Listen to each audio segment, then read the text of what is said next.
Tinggal sekarang yang kita pikirkan, apakah pengadilan ini memang tempat untuk mencari keadilan atau pengadilan ini tempat untuk penghakiman, di mana orang sudah masuk yang penting dihakimi.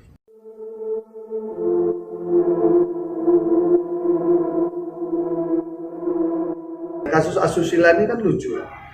Dari puluhan, belasan anak di bawah umur, naik, Kapolda bilang 5, turunannya di dakwaan jadi 1. Yang 1 ini terkait dengan 2 peristiwa. Peristiwa tanggal 7-8 Mei dan peristiwa tanggal 18 Mei. Nah, 2 peristiwa ini pun janggal dua-duanya gitu loh. Dan dari hasil saksi yang ada sampai sekarang. Tinggal sekarang yang kita pikirkan, apakah pengadilan ini memang tempat untuk mencari keadilan atau pengadilan ini tempat untuk penghakiman, di mana orang sudah masuk yang penting dihakimi. Nah, kalau itu terjadi ya percuma kita sidang kan. Ya, Mas Beki ini kan anak tunggal.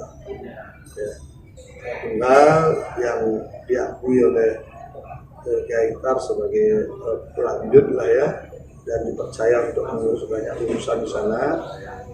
Dan beliau tentu menjadi gangguan bagi orang-orang tertentu yang ingin menguasai Sidikiyah. Itu yang kami dapatkan.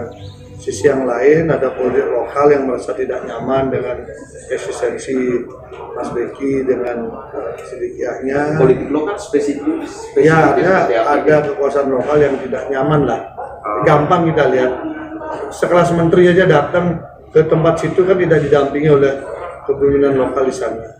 Itu kan sederhananya berpikir gampang itu. Kalau menteri datang biasanya kepala daerah apa kan cuma ngikut kan. Ini kan tidak gitu loh biasanya. Ya pengalaman saya melihat kan begitu biasanya. Ini contoh aja. Kemudian ada juga sisi yang lain, bagaimana begitu kejadian besoknya izin mau dicabut. Berarti ada kepentingan lain juga. Tidak ada verifikasi, penilaian dan sebagainya untuk memisahkan, dan asas-asas praduga tidak bersalah kan tidak dipakai. Untung kemudian Menko PMK membatalkan itu 3 hari kemudian, dikembalikan utuh, dan itu atas perintah Pak Jokowi juga. Artinya tidak mungkin semuanya itu terjadi secepat itu kalau tidak ada kepentingan di balik. Tidak mungkin lah, gerakan pusat daerah tiba-tiba serentak beliuk itu terjadi. Dan saya waktu itu kan belum menghandle, makanya saya baru bisa mengurai saja. Hari ini tugas saya adalah bagaimana pengadilan opini yang sudah terjadi menjadi perang opini. Mulai ada keberimbangan informasi. Jadi tugas saya melakukan perimbangan informasi. Kalau perimbangan informasi itu sudah berjalan, maka sudah lebih bagus ya. Lebih masyarakat bisa mendapatkan penilaian yang lebih objektif. Yeah. Sekarang sangat terbuka fakta yang ada. Tadi saja sidang tadi itu semakin membuka lagi bagaimana tanggal 18 Mei 2017 yang disebutkan sebagai peristiwa kedua diperkosa, itu justru kita dapatkan foto dan video yang korban ini di sana aktif dan tertawa-tawa dengan orang lain Pada tanggal itu. pada yang sama. Bagaimana paginya dini hari katanya diperlakukan tidak baik, lalu jam 10 berpenampilan gembira gitu loh. Paginya mendapat perlakuan tindak kekerasan seksual atau diperkosa. Jadi orangnya harusnya trauma, harusnya sedih. Iya. Kalau ini justru jam 10 itu videonya sama ininya yang kita bawa ke pengadilan tadi menunjukkan yang berbeda. Sewajarnya orang yang Ya sedih lah, sembunyi apa nakut demi orang, mengucilkan diri. Tapi nyatanya dia mengaku dini hari itu mendapat perlakuan kekerasan seksual, tapi siangnya kok bisa Belum siang, jam 10-an. jam 10, masih pagi. Antara pagi siang lah, ada dulu lah. Artinya ini satu hal yang tidak mungkin terjadi gitu ya. Kalau peristiwa benar kan gitu. Tapi ini biasa. Tetapi kemudian saksi juga mengatakan peristiwa itu memang nggak ada. Karena dia yang saksi yang tadi bersaksi mengatakan dia yang tinggal di situ. Makanya oh ini satu peristiwa udah enggak. Kemudian peristiwa yang pertama yang tanggal 7 dan 8 ini juga ada 3 waktu. Jadi ada orang bercerita bahwa dia satu mobil menuju tempat TKP-nya untuk kegiatan interview, untuk proses awal masuk RSTMC. Ini orang menceritakan peristiwa yang dia lakoni, waktunya berbeda. Yang satu mengatakan jam 10 malam, mereka naik mobil bersamaan. Yang satu bilang setelah maghrib. Yang satu kelompok lagi bilang jam 8 pagi berangkat, naik mobil yang sama. Jadi ada 3 keterangan yang selisih di sini. Selisih 3 waktu.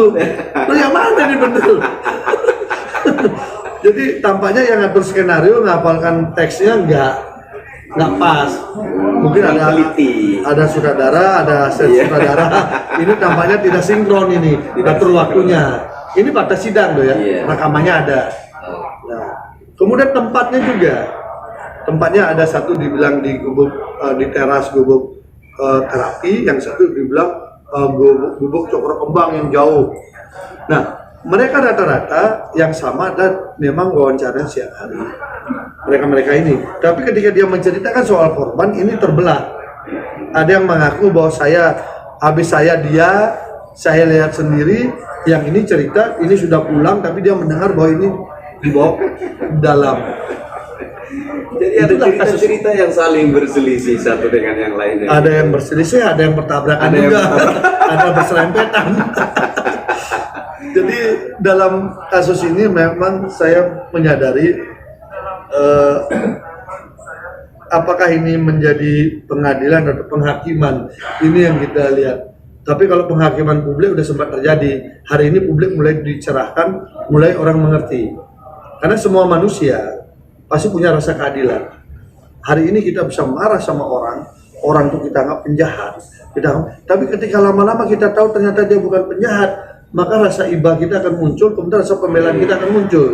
Nah, tapi kan harus dihadirkan dulu. Nah, tadi saya dapat informasi dari saksi, salah satu saksi tadi, yang sering membantu proses pengobatan terapi di tempatnya yang dibangun Mas Beki.